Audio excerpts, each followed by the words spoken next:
Alright, in this video we are going to use linear and angular velocity, or one or the other, to figure out the other one. So Pioneer wants to know how fast they're walking.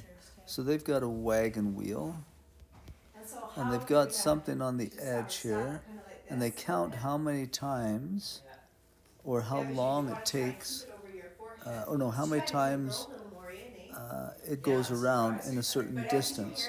So they say it goes 31 revolutions every minute. So the formula where I'm going is V is equal to R angular velocity. So I want to get an angular velocity, but that always has to be measured in radians per given time. Okay, so what I have right now, my angular velocity, is 31 revolutions. Sorry, my handwriting, I don't have my pencil with me. 31 revolutions in 1 minute.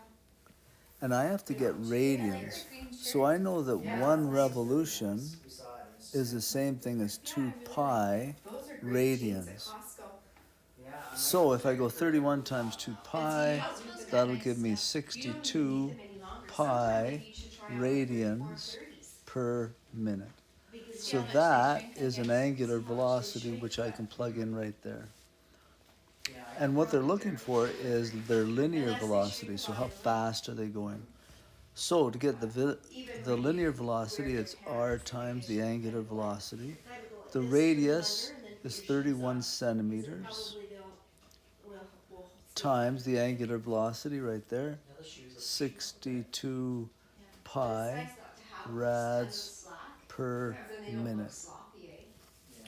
Now, my only issue here is that they want to know what the speed is in kilometers an hour.